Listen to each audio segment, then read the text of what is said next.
Hello everyone. In today's video, I bring you a story of faith, healing, and spiritual revelations that will leave you speechless. Let's meet Callista Faye Ashford, a mother who suffered a stroke while with her daughter and faced death in a near-death experience that led her to meet Jesus in heaven. What she saw and felt on the other side is simply shocking and life-changing, and the miracle that brought her back to life will surprise you. So before we start, leave your like and subscribe to the channel so you don't miss any content like this, and activate the bell to receive all notifications. Now, get ready for an incredible and revealing story. It was a sunny October afternoon in Austin, Texas.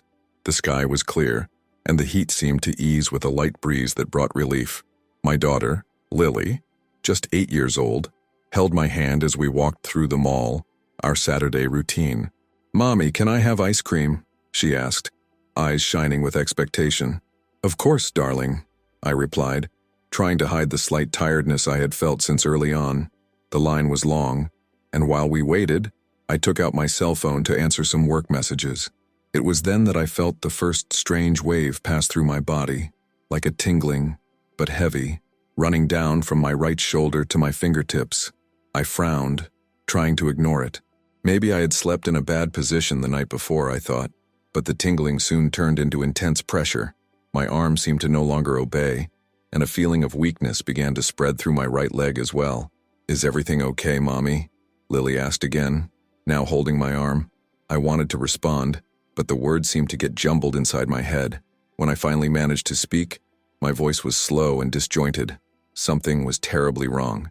"Honey, we need to go home," I murmured, trying to hide my panic so as not to scare her. She agreed without question, noticing my tense expression.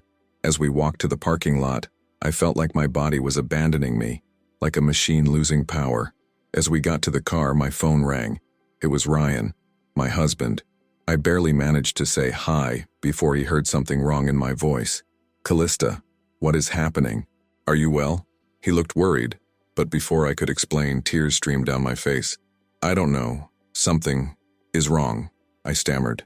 Ryan immediately said, "I'm going to where you guys are. Don't try to drive. Stay there." I sat in the passenger seat, trying to take a deep breath as Lily looked at me, visibly worried. "Are you going to be okay, Mommy?" "Yes, my love," I replied, even though I wasn't sure about it. Within minutes, Ryan arrived at the scene. He opened the car door and helped me get into his. "Let's go to the hospital now," he said, with firmness and fear in his eyes. My heart raced as he drove at high speed. Inside, a single question echoed. Is it really that serious? Arriving at the hospital was a mix of relief and terror. Ryan parked the car at the emergency room entrance, ran for help, and within minutes I was in a wheelchair being wheeled inside. The room was full of people, but at that moment everything seemed to move in slow motion. The right side of my body felt like it was made of lead, heavy and immobile. "She's paralyzed on her right side," Ryan told the nurses as he squeezed my left hand, the only spot on my body that still seemed to work. "She can barely speak." A nurse approached and started asking quick questions. "Do you feel pain? Do you know what day it is? Can you lift that arm?" I tried to respond, but the words came out disjointed. Despair took over. I, who had always had control over my body and my life, was now at the mercy of something unknown. They took me to an emergency room, where tests began. The word stroke was mentioned several times by the doctors discussing my case. One of them, with a serious expression, explained to Ryan, "It looks like a transient ischemic attack. Let's do a CT scan to confirm. There could be a lesion in the brain, perhaps even a tumor." "Tumor?" Ryan asked, his voice almost cracking. "Is this serious?" The doctor sighed, visibly cautious. "It is still early to draw conclusions, but we need to act quickly." As they took me to the CT scan, I tried to hold Ryan's hand. Our eyes met, and I saw in him a mix of fear and determination. "I'm here, Callista. No matter what happens, we will get through this together." When the results came back, the seriousness of my condition became evident. There was an area in my brain that the doctors said was compromised. It was difficult for me to understand everything, as speech remained difficult and my mind was foggy. But upon hearing the word tumor again, a wave of panic took over. During the night, I started having convulsions. I felt like my body was giving up, piece by piece. Around me, Ryan mobilized friends and family to pray for me. I heard him murmur into the phone, "Please pray. I don't know what else we can do." As the machines monitored my every heartbeat, a single question echoed in my mind. Is this the end? That morning, something inside me began to change. My mind, which until then had been shrouded in a fog of confusion and fear, began to distance itself from everything around me. I remember hearing the rhythmic sound of the machines, Ryan's murmur, and feeling the extreme weakness that seemed to consume every part of my body. But suddenly the sound disappeared. It was like I was floating. The hospital environment disappeared, and I was enveloped by a translucent blue light. At first I was confused. Was I awake or dreaming? But I soon realized I was in a place that wasn't physical. I looked around and saw no walls or floor. It was an infinite space, where the light seemed to pulsate as if it had a life of its own. The feeling of peace was indescribable, as if all the weight of the world had been lifted from me. It was then that I saw him. A figure approached, walking through the light. He had a presence that was both imposing and gentle. His eyes sparkled with a love so pure I almost couldn't hold them. I didn't need to ask who it was. I knew. It was Jesus. He approached, and his voice, although calm, seemed to fill the entire space. "Callista," he said, with a tenderness that made my heart flutter. "You have a choice. You can come with me to heaven or you can come back." My mind immediately went to Ryan and Lily. I saw my daughter's face, her eyes full of hope, and I imagined what she would look like if I hadn't been there to watch her grow up. I thought about Ryan, how he fought to stay calm even as his own faith was being tested. "I want to go back," I replied, my voice steady despite the emotion washing over me. Jesus smiled, as if he already knew my answer. "If you choose to return, you will be healed, but your journey will be transformed. It won't be easy, but you will have a greater purpose." Before I could ask what he meant, I felt a wave of energy envelop me. It was as if the light around me penetrated every cell in my body. I saw flashes of images, my family, friends, moments of joy and pain, and realized that love was the thread that connected everything. Then he stretched out his hand and led me to the river of life.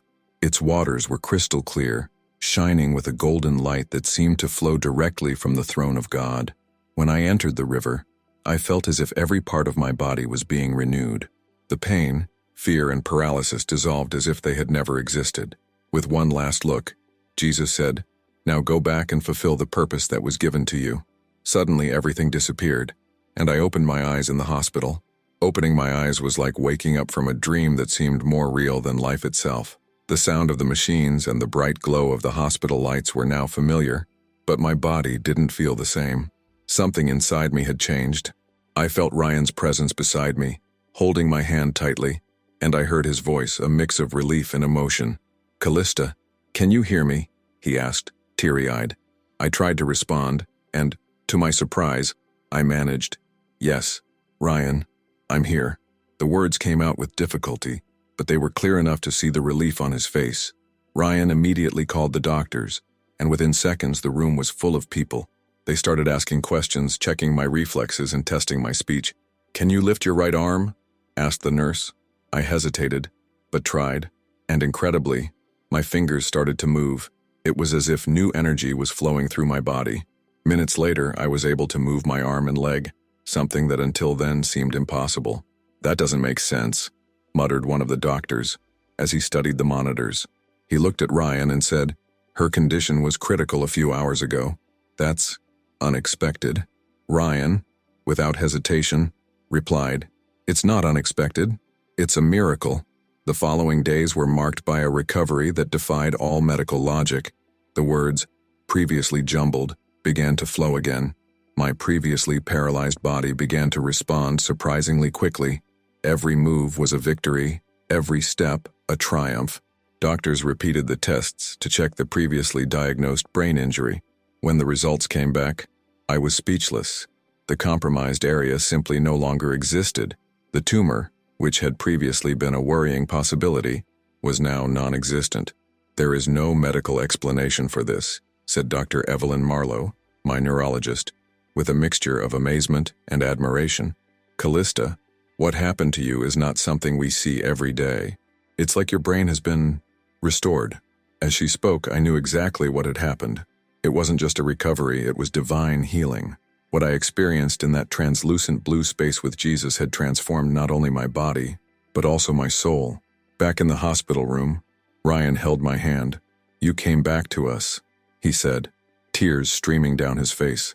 "I could never leave them," I replied, knowing that my choice in that spiritual space had sealed my fate. While recovering in the hospital, I had a lot of time to reflect on everything that had happened. Every moment, from the onset of the stroke to the supernatural experience, seemed like a distant dream, but the reality of what I experienced was undeniable. Looking at Lily playing next to the bed and Ryan holding my prayer book, a sense of gratitude washed over me. One afternoon, while Ryan was arranging the flowers his friends had sent, I decided to share with him what I had experienced. "Ryan, I need to tell you something about that night, when everything seemed to be falling apart." He approached, visibly interested. "What is it, Callista?" "I found Jesus," I began, trying to hold back the tears. "I was in a place, a blue space, full of peace. He asked me if I wanted to stay or go back." Ryan was silent, processing what I was saying. "And you chose to come back, for us?" I nodded, smiling. "Yes, I couldn't leave them. But Jesus showed me something. Ryan, he took me to the river of life as written in the book of Revelation. When I entered that water, I felt as if all pain, all weakness, had been washed away." Ryan held my hand tightly. "This explains what doctors are calling a miracle. They can't understand, but we know. It was God." Over time, news of my recovery began to spread. Friends and family who had prayed for me came to the hospital to witness what they saw as a direct answer to their prayers. Some were crying. Others just looked at me with admiration, as if I were living proof of the power of faith. But even in the midst of joy and recovery, I realized that my experience wasn't just for me. There was something bigger about it all, something I needed to share with the world. One morning, as I looked out the hospital room window, the sun shining on the trees outside, I felt a deep conviction. "Ryan, I can't keep this to myself. I need to tell the world what happened." He smiled, as always supporting me. "And you will, Callista. This story will bring hope to many people." When I left the hospital, my outlook on life was completely different. I had been blessed with a second chance, and now I knew my mission was to spread the message that God's love and the power of faith can transform any situation, no matter how impossible it may seem. Shortly after leaving the hospital, I returned home with an indescribable feeling of renewal. Every step he took, every movement he made, felt like a miracle. Sitting at the kitchen table and watching Lily run around me was something I had previously taken for granted. Now every moment was a living blessing. Friends and family continued to visit me, fascinated by the speed of my recovery. Many came curious, asking what had really happened. It was then that I began to share, little by little, what I experienced that night. I remember a special conversation with my sister, Camille. She has always been a skeptical person, someone who would rather trust facts than faith. When he sat down next to me, he looked at me with a mix of curiosity and concern. "So, Callista," she began, hesitantly, "what exactly did you see or feel?" I took his hand and took a deep breath. "Camille, I don't know if I can put into words what happened, but I'll try. I was in a place that wasn't here, like a space between heaven and earth. There, I found Jesus. He not only healed me, but showed me the power of love and faith. That's what brought me back." Camille frowned, clearly struggling to understand. "But how does that explain your recovery? The doctors said the injury to his brain was visible." "They said that because they were seeing what was visible to their eyes," I replied, shaking his hand. "But what happened was beyond what science can explain. God gave me a second chance. I felt the healing in my body before I even woke up." Camille was silent for a moment, her eyes fixed on mine. "So you really believe that all those people's prayers helped?" "Yes, Camille," he said with conviction. Each prayer was like a thread of light that connected to the sky. It was as if God was responding to everyone at the same time. This conversation was just the first of many. As I shared my story, something began to change in the people around me. Some, like Camille, began to question their own beliefs. Others, who already had faith, felt even more strengthened. But most of all, I realized that my experience was not just a story of physical healing. It was living proof that faith can move mountains and that divine love is always there, waiting to transform us. As I shared my experience with friends and family, I realized that what touched people most was not just my physical recovery, but the vision I had of the river of life. This part of the experience stuck with me deeply, as a symbol not just of healing, but of renewal and purpose. The first time I described Rio was to a small group at the church Ryan and I attended. They asked me to give a testimony during a prayer meeting. I went on stage nervous, but determined to share what I saw. When I walked into that translucent blue place, I began, holding the microphone tightly. Jesus led me to a river unlike anything I had ever imagined. It glowed with a golden and silver light, as if it were alive. The water was so clear that I could see every rock at the bottom, but the most incredible thing was how it seemed to have its own energy.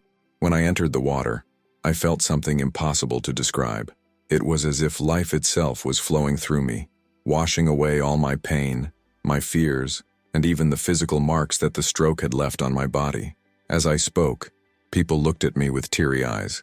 Some murmured amen, others just nodded, visibly moved. But it wasn't just a physical healing, I continued. At that moment, I realized that Rio represented something much bigger. He was the love of God, flowing directly to me. He showed me that, even in the most difficult times, there is something greater that sustains us. The river of life is there for all of us, waiting for us to connect to it through faith. An older woman in the audience raised her hand and asked, "Did you see anything else around the river? Something that could explain what it means?" I thought for a moment before responding. "Yes," he said, smiling. "On the riverbank, I saw magnificent trees, so green and full of life that they seemed to pulsate. I knew, somehow, that they were the trees of life, as described in Revelation. They were not just beautiful, they were like a promise of eternal renewal." After the testimony, several people approached, some crying, others thanking him. One woman said, "You have no idea how much you needed to hear this today. My faith was shaken, but your story brought a little light back to my heart." It was at that moment that I realized that the Rio de Vida experience was not just for me. It was a gift that I was on a mission to share, so that others could also feel the hope and love it symbolizes.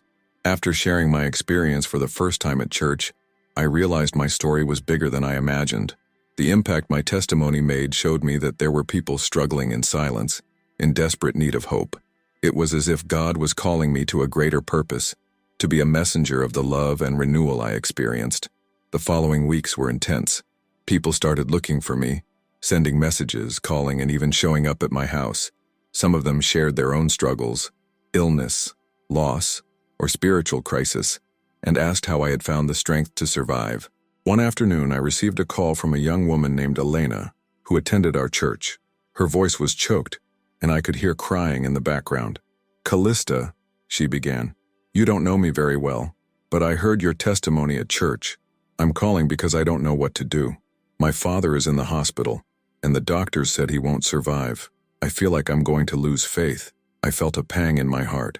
"Elena," he said, his voice firm, "I know what it's like to feel like everything is falling apart, but I want you to know that God never abandons us, even in the darkest moments. When I was in the hospital, I felt the same fear, but it was when everything seemed lost that he found me and showed me that there is hope." We prayed together for her father that day. A few weeks later, Elena came to me again, with tears in her eyes, but this time they were of gratitude. "My father is getting better," she said. "I know it was God who touched him. Your story gave me strength to keep praying." These meetings began to multiply. I received invitations to share my testimony in other places, schools, community groups, and even hospitals. During a visit to a rehabilitation center, I met a woman named Margaret who was in deep depression after losing the use of her legs in an accident. As I talked about the river of life and the power of God, I saw something change in his eyes. Weeks later, Margaret wrote a letter saying she had begun fighting for her recovery again, inspired by what she heard. Each person who touched my life reinforced the purpose of my own healing. I realized that my testimony was not just a personal story, it was a tool to transform others. As my testimony spread, something inside me awakened more and more. Before the stroke and near-death experience, my life seemed to follow a predictable path, taking care of Lily, supporting Ryan in his projects, and keeping up with the day-to-day responsibilities that, at the time, felt like enough. But now, I saw each day with renewed purpose. as if a new mission had been engraved in my soul during that encounter with Jesus. The idea of keeping this transformation just for myself was inconceivable. My experience needed to reach as many people as possible, not because I was special, but because the love and healing I experienced didn't just belong to me. God had given me a second chance and a calling to bring light to others facing darkness. One morning, while I was having coffee on my porch, Ryan brought up a suggestion. "Callista," he began, sitting down next to me, "have you ever thought about writing about what happened? I mean, every person who heard his testimony felt touched. Maybe it's time to reach more people." I looked at him, surprised. Writing had never crossed my mind, but his words resonated deeply. "Do you think anyone would actually read it?" I asked, with a mixture of doubt and curiosity. "Absolutely," he replied with an encouraging smile. "What you experienced is not common, Callista. It's something that can give hope to those who are losing faith." That conversation planted the seed of something bigger. I started writing down my memories, from the day at the mall to the moment I woke up in the hospital, refreshed. Every detail was important. The blue space, the presence of Jesus, the river of life. Writing was more than an exercise. It was a way to relive and process everything that had happened. While working on the book, I also continued to accept invitations to speak at churches, schools, and community events. Every time I went on stage, I felt a stronger connection with people. No matter their personal stories, illnesses, losses, spiritual struggles, there was something universal in the message I brought. God's love is real, and faith can take us to places of healing and transformation we can't even imagine. At one of these events, a woman approached with the book of Revelation in her hand. "Callista," she said, with tears in her eyes, "you brought life to something that was once just a text for me. Now I know that the river of life is not just a distant promise. It's something I can feel and look for every day." These moments reinforced that the purpose Jesus mentioned during my experience was being fulfilled. I didn't know where this journey would take me, but I was ready to follow the path he had laid out. As the months passed, my life completely transformed. What once seemed like an ordinary routine of work and family has become a journey with a much deeper purpose. My testimony, which began as a personal account in a small church, had spread beyond the borders of Austin. Now people from neighboring towns and even other states were reaching out to me, seeking hope and comfort in their own struggles.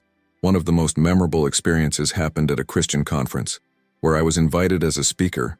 The event brought together hundreds of people, all in search of inspiration and spiritual renewal. Stepping onto that stage was both exciting and scary. As I looked out at the packed auditorium, I remembered the promise I made to Jesus, to use my experience to bring light to people.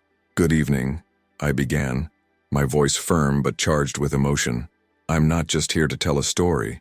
I'm here to remind everyone that even in the darkest of times, God's love is there, waiting to envelop us." I told him about the day of the stroke, the moments of despair in the hospital, and, finally, the supernatural experience that changed my life. When talking about the river of life and the blue space where I found Jesus, the room fell into a deep silence, as if everyone was absorbing every word. When he asked me if I wanted to stay or go back, I continued, "I realized that the love for my family was a reflection of the love God feels for all of us. It is this love that has healed me, not just physically, but spiritually." After the talk, dozens of people came up to me, some sharing their own stories, others just thanking me. A woman named Joanne held my hand and said, "You have no idea how much I needed to hear this today. I was on the verge of giving up on my faith, but your story reminded me that God never abandons us." These moments confirmed that my journey was not about what happened to me, but about how it could touch other lives. The book I started writing became a project that involved the whole family. Lily helped me review drafts, and Ryan always found time to encourage me. When I finally published it, I received messages from people saying how reading it had renewed their faith or brought hope during difficult times. I look at my life now, and I see God's hand in every detail. The stroke, which seemed to be the end, was the beginning of something much bigger. My near-death experience showed me that faith is not just a belief, it is a bridge to the divine. Today, when I look at Lily, I see why I chose to return. When I look at Ryan, I see the strength that sustained me. And when I share my story, I see how God's love continues to transform lives. If you liked this beautiful spiritual testimony, leave a like, comment on your impressions, Subscribe to the channel and don't forget to activate the notification bell to watch each new video and help us spread this message to a greater number of people. Until next time.